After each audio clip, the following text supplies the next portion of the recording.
اسی لیے جب جنت کا لباس اترا تو پتوں سے خود کو چھپانے لگے. آدم نے اپنے رب کی نافرمانی کی اور سیدھی راہ سے دور ہو گئے. پھر اس کے رب نے اس کو چن لیا، اس کی توبہ قبول کر لی، اس کو ہدایت بخشی. یہ سب ہمارے لیے ایک بہترین مثال ہے کہ اگر کہیں بھی بھول جائے انسان اور شیطان کے پھسلن کی وجہ سے کہیں پھسل جائے تو پھسلا نہ رہے، بھٹکا نہ رہے، واپس پلٹے. اللہ تعالیٰ توبہ قبول کرنے والا ہے. قال اهبطا منها جميعا بعضكم لبعض عدو، فرمایا کہ یہاں سے اتر جاؤ، تم ایک دوسرے کے دشمن رہو گے. یعنی شیطان انسان کا، انسان شیطان کا. اب اگر میری طرف سے تمہیں کوئی ہدایت پہنچے، فَإِمَّا يَأْتِيَنَّكُم مِّنِّي هُدًى، میری طرف سے اگر تمہارے پاس ہدایت آئے، رہنمائی آئے، پیغمبر کی شکل میں یا کتاب کی شکل میں، فَمَن تَبِعَ هُدَايَا، تو جو میری ہدایت کی پیروی کرے، فَلَا يَضِلُّ وَلَا يَشْقَى، تو نہ وہ بھٹکے گا نہ وہ بدبخت ہوگا. انسان کی خوش قسمتی کس میں ہے؟ اللہ کی ہدایت کی پیروی کرنے میں. اس کے برعکس وَمَنْ أَعْرَضَ عَنْ ذِكْرِي، جو میرے ذکر سے منہ موڑ جائے گا، بے رخی اختیار کرے گا، منہ پھیر لے گا، فَإِنَّ لَهُ مَعِيشَةً ضَنْكَا، اس کے لیے دنیا میں تنگ زندگی ہوگی. تنگی سے مراد مال و دولت کی کمی نہیں ہے، بہت کچھ ہونے کے باوجود اس کا سینہ تنگ ہوگا، اس کی زندگی پریشان کن ہوگی. وَنَحْشُرُهُ يَوْمَ الْقِيَامَةِ أَعْمَى، قیامت کے روز ہم اسے اندھا اٹھائیں گے کیونکہ دنیا میں اندھا بنا رہا. قال رب لما حشرتنی اعمی، انسان بولے گا، انسان عرض کرے گا یا رب مجھے اندھا کیوں اٹھایا گیا، میں دیکھ کیوں نہیں پا رہا. وقد كنت بصیرا، میں تو آنکھوں والا تھا، میں تو دیکھتا تھا. قال كذلك اتتك آیاتنا فنسیتها، اللہ تعالیٰ فرمائے گا ہاں اسی طرح تو ہماری آیات کو جبکہ وہ تیرے پاس آئی تھی تو نے بھلا دیا تھا. یعنی تو نے میری کتاب کو بھلائے رکھا، میری کتاب کو اگنور کیا، اس کو پیٹ پیچھے ڈال دیا. وَكَذَلِكَ الْيَوْمَ تُنْسَى، تو آج تم بھی بھلائے جاتے ہو. یعنی جیسا تم نے میرے ساتھ، میری کتاب کے ساتھ سلوک کیا ویسا اب تمہارے ساتھ ہوگا. عدلے کا بدلہ، ایسے کو تیسا، کوئی ظلم نہیں ہے، یہ تم سب اپنے لیے خود یہ کما کے لائے ہو. وَكَذَلِكَ نَجْزِي مَنْ أَسْرَفَ، اس طرح ہم حد سے گزرنے والے اور اپنے رب کی آیات نہ ماننے والے کو بدلہ دیتے ہیں. یعنی دنیا میں بھی اور آخرت کا عذاب زیادہ سخت اور دیر پا ہے. پھر کیا ان لوگوں کو تاریخ کے سبق سے کوئی ہدایت نہ ملی کہ ان سے پہلے کتنی ہی قوموں کو ہم ہلاک کر چکے ہیں جن کی برباد شدہ بستیوں میں آج یہ چلتے پھرتے ہیں. آثار قدیمہ کے نشان دنیا بھر میں بکھرے ہوئے ہیں. در حقیقت اس میں بہت سی نشانیاں ان لوگوں کے لیے جو عقل سلیم رکھنے والے ہیں. اگر تیرے رب کی طرف سے ایک بات پہلے طے نہ کر دی گئی ہوتی اور مہلت کی ایک مدت مقرر نہ کی جا چکی ہوتی تو ضرور ان کا بھی فیصلہ چکا دیا جاتا. پس اے محمد صلی اللہ علیہ وسلم جو باتیں یہ لوگ بناتے ہیں ان پہ صبر کیجئے اور اپنے رب کی حمد و ثنا کے ساتھ اس کی تسبیح کیجئے سورج نکلنے سے پہلے اور غروب ہونے سے پہلے. یہ فجر اور عصر کی نماز کی طرف اشارہ ہے اور یہ علاج بتایا جا رہا ہے لوگوں کی باتوں اور تکلیف دینے والے فکروں اور لوگوں کے رویوں کے مقابلے میں تم اللہ کو یاد کرو، نماز کی طرف پلٹو. اللہ تعالیٰ تمہیں ایسی استقامت اور ایسی ہمت اور طاقت دے گا کہ یہ سب غم بھول جائیں گے. شاید کہ تم راضی ہو جاؤ، یعنی اللہ کی حمد و ثنا، تسبیح، اللہ کے ذکر کی وجہ سے تمہارے اندر اطمینان پیدا ہو جائے گا. اور نگاہ اٹھا کے بھی نہ دیکھو دنیاوی زندگی کی اس شان و شوکت کو جو ہم نے ان میں سے مختلف قسم کے لوگوں کو دے رکھی ہے. وہ تو ہم نے انہیں آزمائش میں ڈالنے کے لیے دی ہے اور تیرے رب کا دیا ہوا رزق حلال ہی بہتر اور پائندہ تر ہے. وَأْمُرْ أَهْلَكَ بِالصَّلَاةِ وَاسْتَبِرْ عَلَيْهَا، اپنے اہل و عیال کو نماز کی تلقین کرو اور خود بھی اس کے پابند رہو. یعنی جو کسی کو کام کرنے کے لیے کچھ کہے تو خود بھی کرے. ہم تم سے کوئی رزق نہیں چاہتے، رزق تو ہم تمہیں دے رہے ہیں. یعنی اللہ کو تمہارے دنیا کے رزق کی ضرورت نہیں ہے، وہ تو اللہ کا دیا ہوا ہے سب کو. اللہ نے تمہیں جس مقصد کے لیے پیدا کیا ہے وہ ہے اس کی عبادت، اس کی اطاعت، اس کی فرما برداری، اس کے ساتھ وفاداری، اور انجام کی بھلائی تقوی ہی کے لیے ہے. وہ کہتے ہیں یہ شخص اپنے رب کی طرف سے کوئی نشانی کیوں نہیں لاتا، اور کیا ان کے پاس اگلے صحیفوں کی تمام تعلیمات کا بیان واضح آ نہیں گیا؟ اگر ہم اس کے آنے سے پہلے ان کو کسی عذاب سے ہلاک کر دیتے تو پھر یہی لوگ کہتے کہ اے ہمارے پروردگار تو نے ہمارے پاس کوئی رسول کیوں نہ بھیجا کہ ذلیل و رسوا ہونے سے پہلے ہی ہم تیری آیات کی پیروی اختیار کر لیتے. قل کل متربص فتربصوا، کہہ دیجئے سب انتظار کر رہے ہیں، تم بھی انتظار کرو. فستعلمون، پس ان قریب تم جان لوگے، من اصحاب الصراط السوی ومن اہتدی، کون ہے جو سیدھی راہ چلنے والے ہیں اور کون ہدایت یافتہ ہیں. یعنی آج اگر دنیا میں یہ واضح نہیں ہو رہا تو جلد ہی پتہ چل جائے گا کہ کون اللہ کے راستے پہ چل رہا ہے، اور اس کا انجام اس کو بتا دے گا کہ وہ ٹھیک ہی کر کے آیا ہے. وآخر دعوانا ان الحمدللہ رب العالمین. اس کے ساتھ ہی ہمارا یہ پارہ مکمل ہوا. اب آپ میں سے کوئی اگر اپنے خیالات کا اظہار کرنا چاہے، کوئی ریفلیکشن دینا چاہے، کچھ بھی بتانا چاہے تو موسٹ ویلکم. آج سے پہلے میں یہ سوچا کرتی تھی کہ نیکی کا اجر صرف آخرت میں ملتا ہے، دنیا میں نہیں ملتا. جسے کہا جاتا ہے نا نیکی کا زمانہ نہیں ہے. لیکن سورہ کہف پڑھنے کے بعد میرے کانسیپٹ کلیئر ہوا ہے کہ نیکی کا اثر نسلوں تک جاتا ہے. جیسے خضر علیہ السلام نے 2 یتیم لڑکوں کی دیوار اس لیے کھڑی کر دی تھی کہ ان کے والدین نیک تھے، تو ان کے اجر کے طور پر. تو خضر علیہ السلام کے ایک اور واقعہ ہے کہ خضر علیہ السلام نے ایک لڑکے کو اس لیے قتل کر دیا تھا کہ اس کے ماں باپ نیک تھے، اور یہ بچہ بڑا ہونے کے بعد اپنے ماں باپ کو بھٹکانے کا باعث بن جاتا. تو بعض اوقات نقصان میں بھی ہمارے لیے خیر ہوتی ہے. اگر یہ چیز ہمارے اندر آ جائے نا تو سوچ دنیا کے غم نہ رہے، پازیٹیو سوچ ہو جائے اور شکر گزاری آ جائے. مجھے سورہ کہف، سورہ مریم اور سورہ طٰہٰ تینوں میں جو ایک چیز بہت زیادہ اسٹرائک کی وہ یہ تھی کہ اسباب. ہم اللہ تعالیٰ سے جب دعا کرتے ہیں نا تو ہم پہلے یہ سوچتے ہیں کہ یہ ہو سکتا ہے، پھر ہم دعا کرتے ہیں. لیکن تینوں صورتوں میں ہم نے جتنے انبیاء کرام کے حالات کے بارے میں پڑھا، انہوں نے اللہ تعالیٰ پر مکمل بھروسہ کر کے اور اللہ تعالیٰ سے دعا کی، اور جو چیزیں امپاسبل تھیں اللہ تعالیٰ نے ان کے لیے خود بخود اسباب مہیا کر دیے.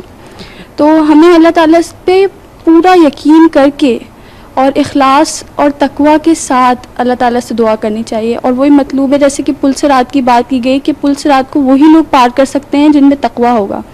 تو انشاءاللہ تعالیٰ ہمیں اسی طرح دعا کرنی چاہیے اللہ تعالیٰ سے. اکثر لوگوں کو دیکھا ہے کہ اپیئرنسز پہ زیادہ امپورٹنس دیتے ہیں اور اندر سے ان کی نفس کی اصلاح نہیں ہوتی، مگر دوسرے لوگ جو ہیں بیکاز آف دیئر اپیئرنس وہ ان کو بہت متقی اور پرہیزگار دیتے ہیں، قرار دیتے ہیں.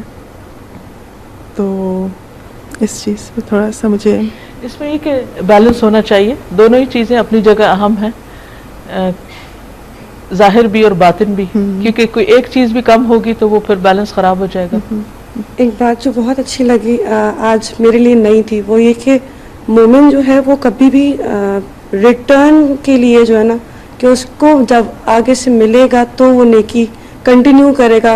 عموماً یہ ہوتا ہے کہ نیکی کرتے رہتے ہیں لیکن پھر وہ کنٹینیوٹی نہیں رہتی، لیکن وہ ہمیشہ ایسا رویہ سامنے آتا ہے تم چھوڑ دیتے ہیں، وہ چھوڑ دیتا ہے. لیکن مومن جو ہے وہ کنٹینیو کرتا رہتا ہے، بغیر اصول کا پابند ہوتا ہے، لوگوں کے طرز عمل کا پابند نہیں فرائض ہوتا، اپنے پورے انجام دیتا ہے وہ. صحیح. مجھے یہ سمجھ میں آیا کہ جب انسان سے کوئی غلطی ہو جائے یا کوئی گناہ ہو جائے تو مایوس ہو کر بیٹھنا نہیں چاہیے، اللہ تعالیٰ سے معافی مانگنی چاہیے اس یقین کے ساتھ کہ اللہ تعالیٰ معاف کر دیں گے. اور پھر جب اس چیز کو بھول کر آگے بڑھنے لگتے ہیں تو پھر ایک اور ہمت آ جاتی ہے کہ اب ہم نے کام کرنا ہے، اور جو بھول ہم سے ہو گئی ہے اس کو ہم نے آئندہ ریپیٹ نہیں کرنا انشاءاللہ. آج کے لیسن میں جیسے ہم نے پڑھا کہ بہت سارے کیریکٹرز کا ذکر ہے، حضرت مریم علیہ السلام یا پھر حضرت خضر علیہ السلام، اس طرح سے. اور اسپیشلی جو ایک واقعہ حضرت موسیٰ علیہ السلام اور فرعون کا، تو کس طرح سے یہ محفوظ ہے کہ فرعون نے یہ کہا، پھر حضرت موسیٰ نے یہ کہا، پھر انہوں نے یہ سوچا، تو دونوں کا کیریکٹر ہمیں پتہ چلتا ہے. تو اسی طرح میں سوچتی ہوں کہ ہمارا اعمال نامہ بھی اسی طرح ہوگا کہ بہت ہی مختصر لفظوں میں پوری بات سامنے آ جاتی ہے. واٹ ایور وی ڈو وہ سب کچھ محفوظ ہو رہا ہے اور وہ سامنے آئے گا اسی طرح سے. بیسکلی آج جیسے تینوں جو صورتیں یعنی سورہ کہف کا تھوڑا سا پارٹ اور باقی جو دونوں صورتیں ون گو میں جو پڑھی ہیں نا، تو اس میں بیسکلی یہ پتہ چل رہا ہے، مجھے جو فیل ہوا کہ ہر فیصلہ جو اللہ تعالیٰ کا ہوتا ہے نا وہ حکمت پر مبنی ہوتا ہے. اب وہ انسان کے اوپر ہے کہ وہ اس فیصلے کو، وہ اس کے لیے تو آزمائش ہے انسان کے لیے، تو انسان بھی ڈیپینڈ کرتا ہے کہ وہ اس کو صبر کے ساتھ لے کے چلتا ہے یا بے صبری کے ساتھ. کیونکہ وہ تو نافذ ہونا ہی ہے, اللہ تعالیٰ نے جو ڈیسائیڈ کر لیا ہے. تو اب وہ انسان کے اوپر ہے, وہ اس کا عمل پھر ڈیسائیڈ کرے گا کہ اس نے آگے جا کے اس کو کس طرح سے جنہ لے کے چلنا ہے. سورہ طٰہٰ میں جو ہمیں ایک پکچر سٹوری ملتی ہے حق اور باطل کی ایک جنگ, جس میں ہمارے لیے ایز ہیومن بینگز ایک بہت بڑا لیسن ہے کہ حضرت موسیٰ جب کہ نبی تھے تو ان کے دل میں جو اللہ کا خوف تھا, جو متقی تھے, اور کس طرح سے وہ ہر لمحے اللہ تعالیٰ سے مدد مانگ کے آگے بڑھے, اور اتنی بڑی بڑی طاقتوں کا جیسے ہمیں بھی مقابلہ دنیا میں کرنا پڑتا ہے, تو انہوں نے فرعون کا مقابلہ, اتنی شان و شوکت والے کا مقابلہ اللہ تعالیٰ سے مدد مانگ کے کیا, مگر جہاں اللہ کا حکم تھا, جہاں پہ حق کی بات تھی, وہاں پہ وہ نہیں ڈرے, اور انہوں نے حق اور باطل کی کس طرح سے جنگ ہوئی اور اللہ تعالیٰ نے کس طرح سے مسلمانوں کا ساتھ دیا, اور جیت ایونچولی جو ہے وہ حق کی ہی ہوتی ہے, اور جہاں پہ اللہ کی مدد آتی ہے وہاں پہ باطل جو ہے وہ نہیں فلرش کر سکتا. آج جتنی بھی سٹوریز پڑھی, اسپیشلی سورہ کہف اور اس کے بعد سورہ طٰہٰ اور سورہ مریم, مجھے ایسا لگ رہا تھا کہ اس میں ہماری تھنکنگ جو ہے, ہماری سوچ بہت امپورٹنٹ رول پلے کرتی ہے, کیونکہ ہم جو سوچتے ہیں وہی ہمارے آئیڈیاز اور پھر ہمارے ایکشنز بن جاتے ہیں. اور اگر ہم اپنی سوچ یعنی ہمارا جو فاؤنڈیشن ہے اس کو ہی ہم لوگ کریکٹ کریں کہ نہیں, if I can do this, اگر میری سوچ میں یہ ہے دین آئی ول انشاءاللہ. تو جب تک اپنی سوچ میں ہم لوگ پازیٹیوٹی نہیں لائیں گے تو آئی گیس ہم لوگ آگے نہیں بڑھ سکتے. تو اپنی فاؤنڈیشن کو اسٹرانگ کرنے کی ضرورت ہے, اور یہ ایٹیٹیوڈ اپنے اندر کی ڈیولپ کرنے کی ضرورت ہے. مجھے سورہ طٰہٰ کی آیات اتنی انسپائرنگ لگیں. آج کی اس لیکچر میں, اس صورت میں جو سب سے زیادہ مجھے غالب نظر آئی چیز, وہ اللہ کی اپنے بندے سے محبت. سورت کے شروعات میں ہی اللہ تعالیٰ کہتے ہیں کہ میں نے قرآن اس لیے نازل نہیں کیا کہ بندہ مشکل میں پڑ جائے. اور پھر حضرت موسیٰ علیہ السلام کے واقعے میں ایک ایک واقعہ جو بیان کیا, مطلب کہ اتنی آزمائشیں آئیں ان پر, اتنی مشکلات, جہاں اللہ تعالیٰ ان کو بلاتے ہیں اور ان کو بتاتے ہیں. اتنا بڑا ایونٹ تھا ان کے لیے یہ ایسی چیز کا ریویل ہونا حضرت موسیٰ علیہ السلام کے لیے, لیکن اللہ تعالیٰ نے ان کو ایسی تسلی دی ہے, اور سارا وقت ایسا لگا جیسے اللہ تعالیٰ نے ان کو تھاما ہوا ہے. ان کی مدر کے اوپر اتنا بڑا وقت آیا کہ ان کے دل پہ بندے کتنا بھاری گزرا ہوگا یہ اپنے بچے کو اپنے آپ سے الگ کرنا, لیکن وہاں بھی اللہ تعالیٰ نے ان کو ایسی تسلی دی. اور آگے پھر اللہ تعالیٰ نے شیطان کا واقعہ بیان کر کے اپنے بندے سے بھی وہی لو, وہی کیئر شو کیا ہے کہ وہ گمراہی سے بچ جائے. آگے پھر اللہ تعالیٰ اس کو مشکلات میں ہمت پیدا کرنے کے لیے, اللہ تعالیٰ سے قریب ہونے کے لیے طریقے بتا رہے ہیں. تو اتنا لو, اتنی محبت اللہ تعالیٰ کے اپنے بندے کے لیے, اور وہی بندہ ہے جو دنیا کی دوڑ میں اتنا مگن ہے کہ 2 گھڑی نہیں نکال سکتا اپنے اللہ کو یاد کرنے کے لیے.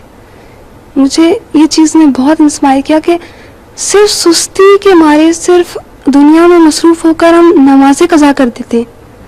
ناظرین, اس کے ساتھ ہی ہمارے آج کے پروگرام کا وقت ختم ہوتا ہے. آپ سے اجازت چاہتے ہیں. اللہ تعالیٰ سے دعا ہے کہ ہم نے جو کچھ سیکھا اور ان سچے واقعات سے جو زندگی کے حقائق ہمارے سامنے آئے اور خوبصورت نمونے ہم نے دیکھے, اللہ تعالیٰ ہمیں ان سے بہترین سبق لے کر بہترین عمل کی توفیق عطا فرمائے. آپ سب کے لیے دعائیں, نیک تمنائیں. السلام علیکم ورحمۃ اللہ وبرکاتہ.